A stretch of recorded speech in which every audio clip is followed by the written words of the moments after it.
dawan bareta? Ano ito? O day mo pa aram? Anarin nga ni. Maray pa, aramon niya to unyan sa DCGB. Nata, ano man dapat kong maaraman dyan?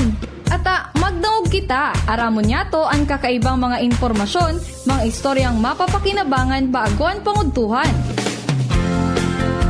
Totoo yan. Uya na ang programang Aramon Yato digdi sa DCGB. Kaiba si Mardela. Aramon Yato.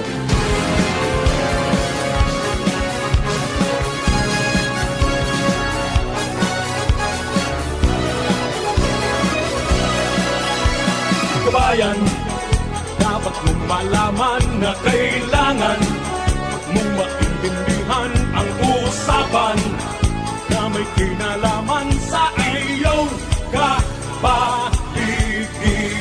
Gaya ng aming sinabi, makinig ka. Dito sa inyong bahay, makijaming. Dito sa programa, Mardela, ating kasama. Pakinggan natin si Mardela, samahan natin si Mardela.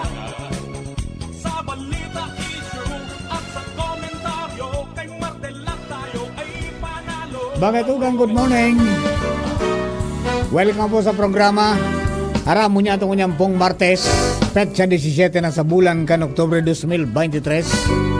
Alipat lang pong iribanan data pagkalas 11 papasok po ang Department of Health ang satuyang kapartner sa salud para po sa sikahang pangkalusugan. Every Tuesday po yan 11 to 12 noon para po sa mga dagdag niya ito mga kaaraman as in mga giya para po mas mapatamanan ta sa tuya pong salud. Sa mga kababae nga to Luzon, Visayas, Mindanao, ako pa sa dong lingkod Mardela dahing iba sa sana pero tiyan.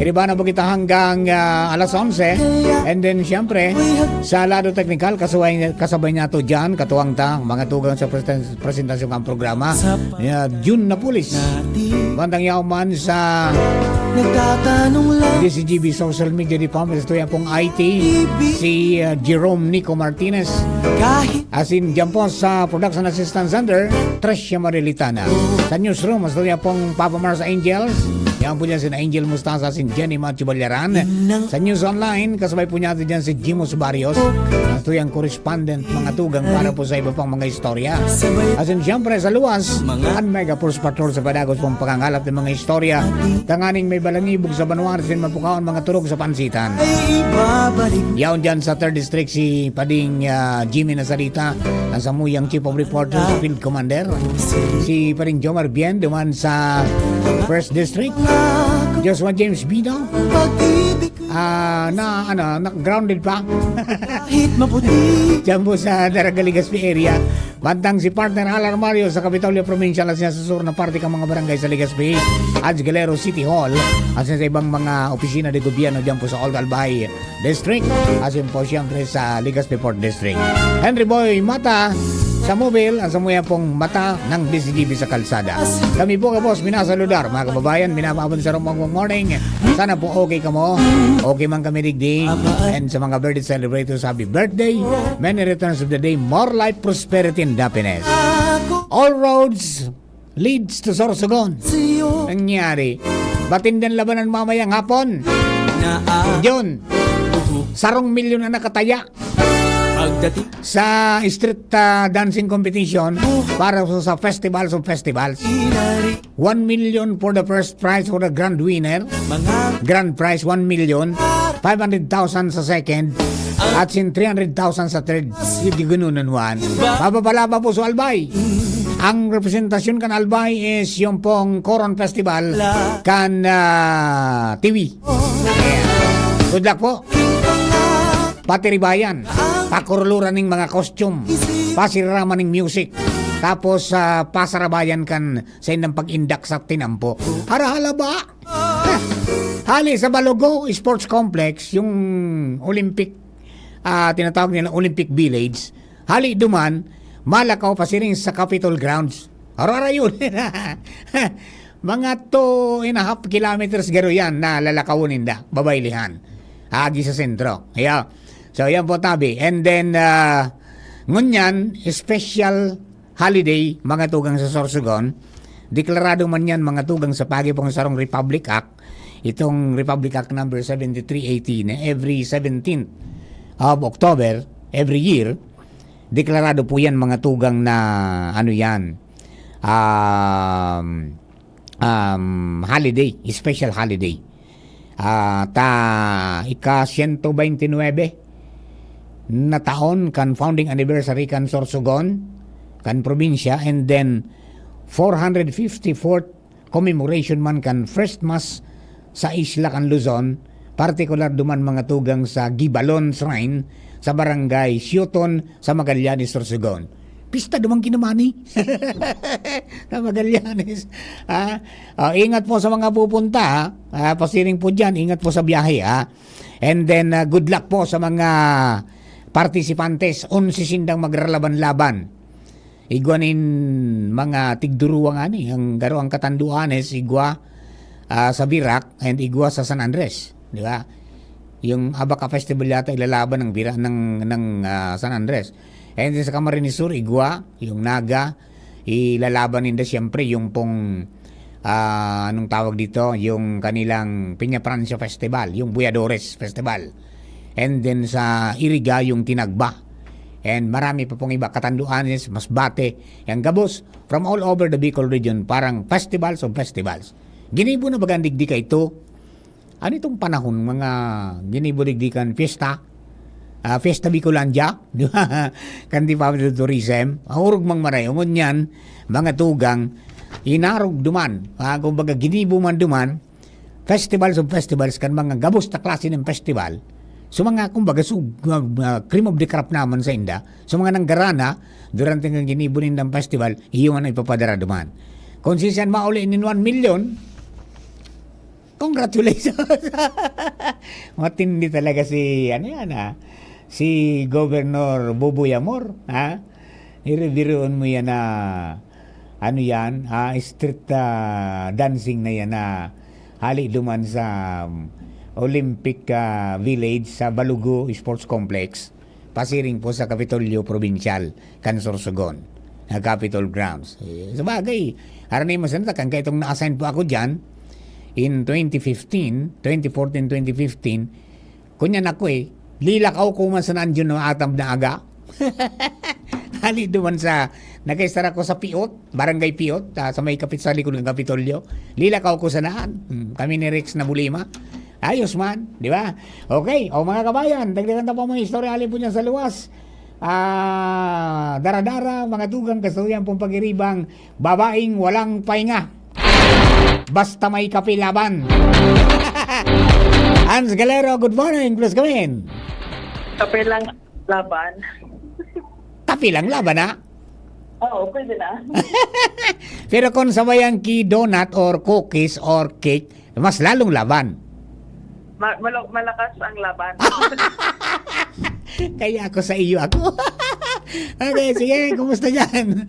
Anyway, Sir Mark, good morning. Good morning sa mga parantabay. Sa mga dagdag manyatong tareta, ang paghanap kindaga o site na bubuktakan kan mga lilipatan kan doang eskulahan niya on sa 6 kilometer permanent danger zone. Ang saro mo sa hagyat na pigampang kan Department of Education o DepEd Albay Division. Ini ang napag-araman kan DCGB News kay DRM Officer Alvin Cruz kung saan nakalinis sa semana kan nag-abot ang nagkapira mga opisyal kan Central Office kan DepEd na kipagkulay sinda sa gobyerno provincial kan Albay manungod sa sharing na bagay. Alagad siyang sa koordinasyon pa sinda sa mga LGU, partikular na rin sa Dadget Tabako asin malilipot. Kailan sa pamanin na permanenteng site kung saan talaga itutugtok ang sharing na school facility.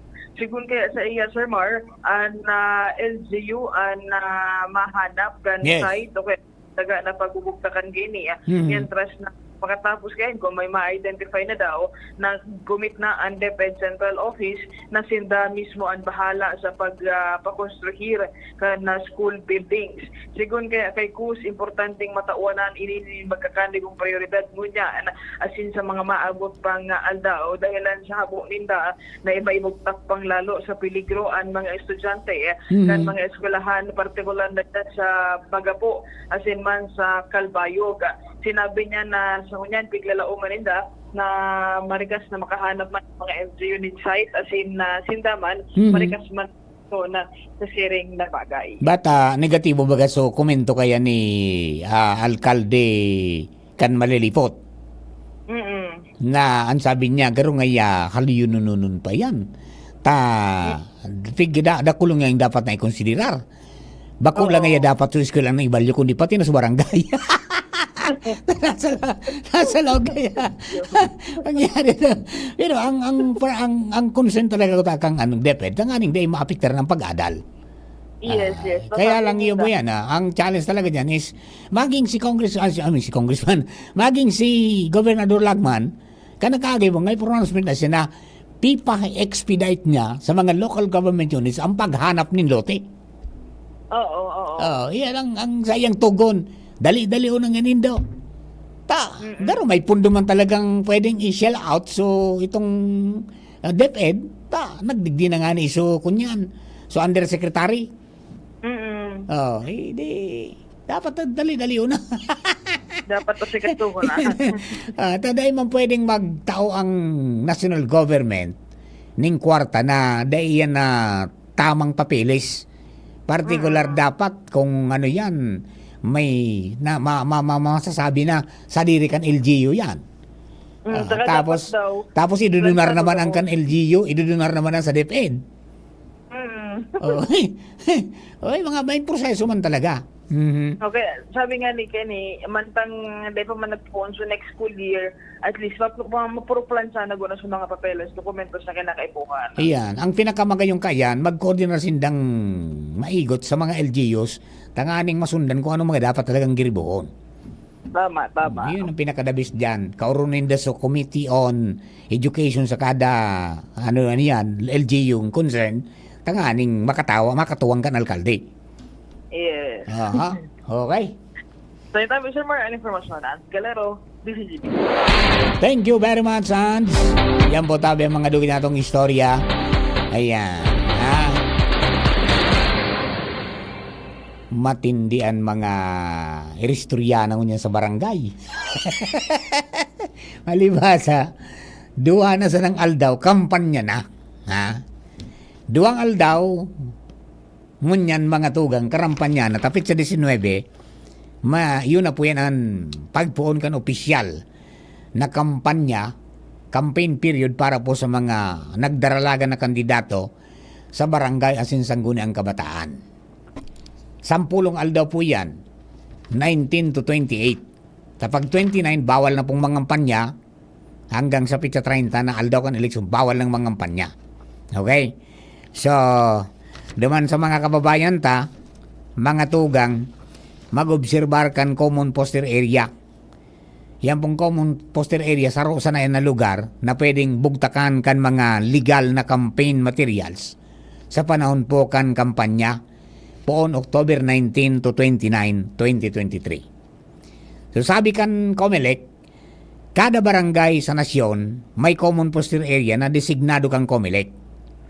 Pero pwede man ngayang magbugtak ang mga kandidato ng common poster area basta may otoridad o may permiso alis sa COMELEC asin sa diri ng gastos subject sa mga minasunod na requisitos asin limitasyon.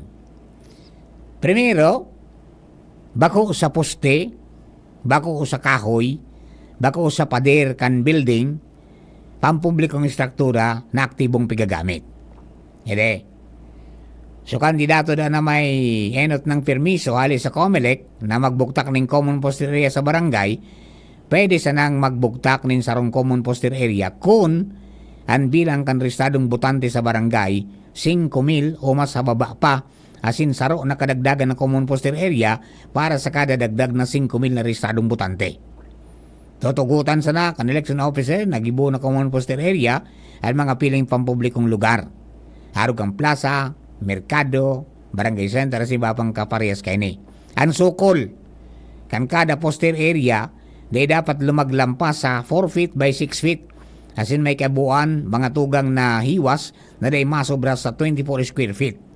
So mga ipapaskil dyan, mga tugang kan mga individual na kandidato, individual poster day dapat magsobra sa 2 pie by 3 feet. 2 by 3 feet. O, yan po yan ang size kan tarpaulin do. Parang kartulina size yan eh. Kung salitang espasyo, kan common poster area, pwede dang gibo na masaradit so pare-parehong sukol kang posters para maakomodar ang gabos na kandidato. Di ba? Ayan po tabi, bawal magbugtak nin ano yan, legal na campaign materials sa lawas kang common poster area, apera na sana sa private property na may permiso mga tugang kantag sa diri. Okay? So, sisay man na magbugtak o magkabit ka mga campaign materials sa mga lugar na bawal na bugtakan o kabitan kay ni, tatawan kan election officer ning notice.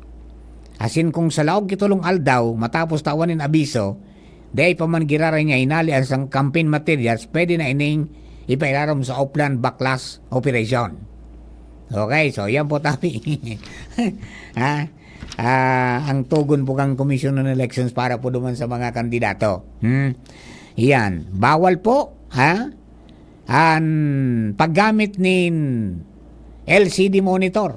Ayan, mga nakagibang ano yun, may nagagamit kay ni kang kunyan, kang local election. Yan. Bawal ang mga lunadan na sa diri kan gobyerno. O halimbawa, kung sa barangay iguaning patrol car, ay bawal yung gamitin. Huwag niyang dikitan yan. Nang ano bawal sa mga public transport vehicles. Nasa dira sing kontrolado kan gobyerno, aro kan MRT, LRT, PNR, sa iba pang klase ng pampublikong transportasyon. Bawal ang waiting shed, sidewalk, street lamp post, electric post, traffic sign, pedestrian overpass, asin iba pa. Center Island, asin tinampo, asin highway, bawal. Bawal sa mga eskwelahan, pampublikong shrine, barangay hall, opisina o tanggapan ng pamahalaan, health center, pampublikong struktura o gusali. O yan, Bawal man sa mga transport terminal na kontrolado kang gobyerno. Okay, yan po tabi para naman sa magiyahan ka mo tabi kang mga dapat nung gibuhon. Mga pulyetos, ayan, ang size po, pinakadakula is 1 whole na legal size ng coupon ban. Pwede nung pagpiridasunan hanggang sa sumadit. Tangaling mas dakol. Sarong nga ninailing ko, pira ito. Ang sarong pay na pira ito, 8.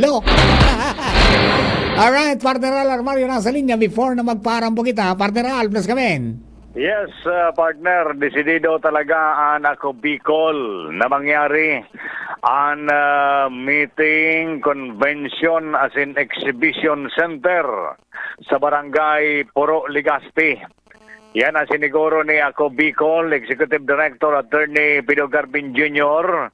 dahil sa royan kan tinagamahanan in fondo ni Congressman Saldico bilang chairman kan Committee on Appropriation. Manonotaran na pinuna na ang mga development digdi sa barangay Puro inang area kan People's Park. Alaga dahil may claim ang city government na sa indaan lugar bako sa probinsya, kaya pinjente pa ang development sa areang ini. Alagad oras na mariglar ang issue legal sa reclaim na lote na dati iyan na dagat kan mga panahon, naroon daw man ta partner kan panahon dati iyan na Puro Beach kay ito. High school pa ako. Ikakaranagusan may yan rin claim baga para pilingan ki daga sa kagapo. O niyan may mga nag-aragawa na sa pagklamar kay ni ang city as in ang probinsya. Pero anyway, ang issue na yan legal, oras na mariglar na, may plano talagang i-develop ini ka na Bicol, lalo ang planong pagbugtak nin meeting, convention and exhibition center para mapakinabangan kan publiko sa mga maabot na panahon. Yan po partner, informasyon digay sa luwas, Al Armario, DCGB. Thank you very much, partner Al. So that's it, mga tugang. Hello kay Buddy Gonzales Padi. Good morning, Tabi Padi. Diriman kay Kuya King Reynaldo. Good morning, partner. Listening from Bangkirwan, sabi po ni Kuya King. And siyempre si Ate Flery Al Carmen Gaviria. Si Jeff Santos sa Australia. As in, sa gabos po muna Cantabay, Luzon, Visayas, Mindanao. Thank you very much for keeping me company. Pabalik po ako mamaya, 12 to 12:30 sa Bareta, alas 12. Pagkatapos po kan news break, abangan po nindo ang chikang pangkalusugan, hatod po yan kan DOH,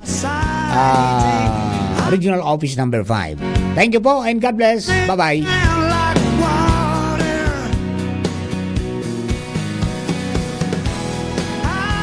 Kayo po ba ay may katanungan ukol sa